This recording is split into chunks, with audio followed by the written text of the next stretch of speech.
आप देख रहे हैं BA न्यूज, खबर हमारी फैसला आपका। इस वक्त की बड़ी खबर। बरेली नवाबगंज आम आदमी पार्टी के स्कूल बचाओ अभियान के तहत रोहिलखंड उपाध्यक्ष आम आदमी पार्टी व पैनी नजर सामाजिक संस्था की अध्यक्ष एडवोकेट सुनीता गंगवार ने बंद हो रहे सरकारी प्राथमिक विद्यालयों का गांव-गांव जाकर दौरा करने का अभियान छेड़ा।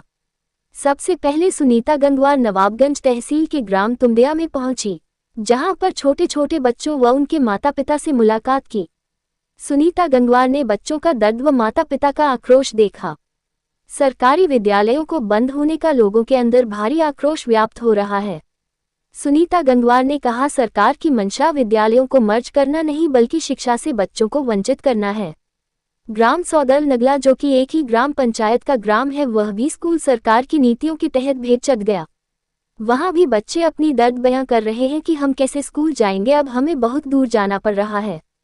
सुनीता गंगवार ने कहा, ये देश की पहली सरकार है जो शिक्षा का विस्तार करने के बजाय शिक्षा को खत्म कर रही है। स्कूल बंद करने वाली ये देश की प्रथम सरकार है। खोलने की जरूरत है, तो खोलने के बजाय तो स्कूल बंद किए जा रहे हैं। हम तो मड़िया में अच्छे काम है, मास्टर कम कर दो। नहीं, मास्टर 2 मास्टर कोई ज्यादा थोड़ी थे। आप बच्चे जो है स्कूलों की स्थिति नहीं सुधार रहे हैं और बच्चे कम नहीं है, बच्चों को घर से लाने की जरूरत थी। पूरे गांव के बच्चे उसमें पढ़ने चाहिए और स्कूल को इस तरह अच्छा बनाएंगे तभी बच्चे पढ़ेंगे। पूरे गांव के बालक हैं। ये सरकार का रीजन सही नहीं है कि बच्चे कम है तो स्कूल बंद। बच्चे क्यों कम है, ये सरकार जवाब दे इस बात का। हाँ, ये थे बच्चे तब भी बंद कर दो, फिर सोननगर के लोग कह रहे हैं हम भेज देंगे इसी तुमड़िया में बच्चों के लिए। हमारे यहाँ तो कम भी नहीं थे ज्यादा, कोई खास। यहाँ तो काफी बच्चे पढ़ने वाले हैं। कम थे तो उसको कहीं ना प्रयास करें। और ये बच्चों का जो है सब पढ़ने का सपना ही लगता रह जाएगा। अब्बा में 6-6 हजार फीस है और 3-3, 4-4 हजार के ड्रेस है, कैसे करके जाए मिलेंगे प्राइवेट में, बताओ। तो गरीब पाबंदी प्राइवेट स्कूलों में नहीं है मैम। हाँ, किताबें बहुत खर्चा है, लगना 15,000 हो गए ना बालकन को पढ़ाए पाबंदी। 20,000 बैठ रहा है, 20,000 बैठ रहा है, बताओ गरीब आदमी कैसे पढ़ाई ले प्राइवेट में। प्राइवेट स्कूलों नवाबगंज का गांव तुमड़िया है और इसी तुमड़िया गांव से लगा हुआ एक सौदल नगरा भी गांव है जो एक ही ग्राम पंचायत है और यहाँ पर प्रधानी एक ही होती है। बड़े अफसोस की बात है कि योगी सरकार की जो काला फरमान आया है कि स्कूलों को बंद करो और 27,000 स्कूल बंद करने में ये दोनों गाँव के स्कूल बंद कर दिए गए हैं। आज ये बच्चे खड़े हैं, अपनी आंखों में वो सपना सजाए कि हम पढ़ लिख कर इस स्कूल से कुछ बनते, तो आज ये बड़े दुखी मन से बच्चे कह रहे हैं कि हम बहुत दूर अब हमें जाना पड़ रहा है। आज से ये 2 किलोमीटर दूर मुड़िया तेली के गांव में जा रहे हैं छोटे छोटे बच्चे। ना ही इनके पास जाने आने के कोई संसाधन है और ये पैदल सर पे अपना बैग रख के जाते हैं। और ये देखिए इतने छोटे बच्चे हैं, 2 किलोमीटर पैदल चलाना क्या ये सरकार की जिम्मेदारी है। और इसके अलावा रास्ते में बहुत सारे जानवर आवारा घूम रहे हैं, सांड घूम रहे हैं, बंदर हैं, इन बच्चों ने बताया है। उनसे कैसे ही अपने आप को बचाते हुए बच्चे जा रहे हैं। बड़े दुख की बात है कि इस देश में सरकारें स्कूल बंद कर रही हैं। ये मेरे हिसाब से तो ये विश्व की पहली सरकार है कि जो अपने देश के नौनिहालों के लिए स्कूल बंद कर रही है।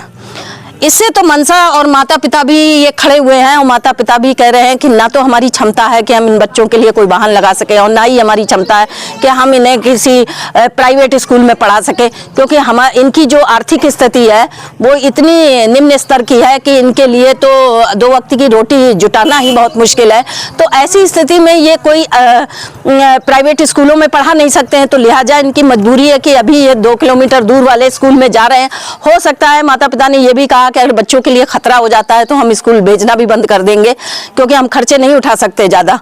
तो आज ये स्थिति आ गई है कि हो सकता है कि इन बच्चों की अब पढ़ाई बंद हो जाए और ये बच्चे ना पढ़ पाएं। मैं सरकार से कहना चाहती हूँ कि आप बच्चों की शिक्षा को खत्म कर रहे हैं। ये काला फरमान आपको वापस लेना चाहिए और इन बच्चों के आंखों में सजे हुए उस सपने को पूरा करना हम सब देशवासियों की जिम्मेदारी है। अगर हमारे ये देश के बच्चे नहीं पढ़ेंगे तो हमारा भविष्य क्या होगा। और सरकार की मंशा तो ये दिखाई देती है कि स्कूलों को बंद कर दो, ज़्यादा से ज़्यादा टीचरों की भर्ती नहीं करनी पड़ेगी, टीचरों को भी कम कर दो, उन्हें बेरोजगार बना दो। अभी तो स्कूल बंद किए हैं, फिर आगे टीचरों की छटनी की जाएगी।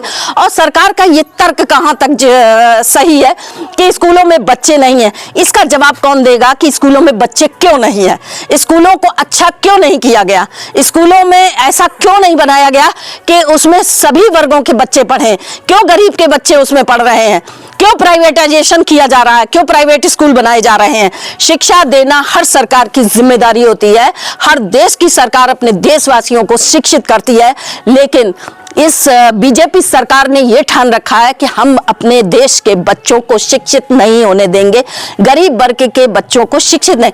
ऐसा लगता है कि सरकार जो है एक अशिक्षित मतदाता तैयार कर रही है आने वाले समय के लिए। वो मतदाता जो ना तो नौकरी मांगेगा, ना अधिकार मांगेगा, ना सरकार से सवाल पूछेगा, और क्योंकि उसे पता ही नहीं होगा कि हमारे अधिकार क्या है, हमारी जरूरतें क्या हैं, हमें सरकार से क्या लेना चाहिए और सरकार की हमारे प्रति क्या जिम्मेदारी है। एक गूंगे बहरे अशिक्षित मतदाता लगता है सरकार तैयार कर रही है अपनी सरकार बनाने के लिए। तो इन बच्चों की ये अपील है। और जो हाई कोर्ट का फैसला आया है, बड़ा अफसोस होता है कि इस देश की न्यायपालिका को भी इन बच्चों की अपील नहीं दिखाई देती है, इन बच्चों का भविष्य नहीं दिखाई देता है। आज इस देश की न्यायपालिका सरकार के पक्ष में खड़ी है।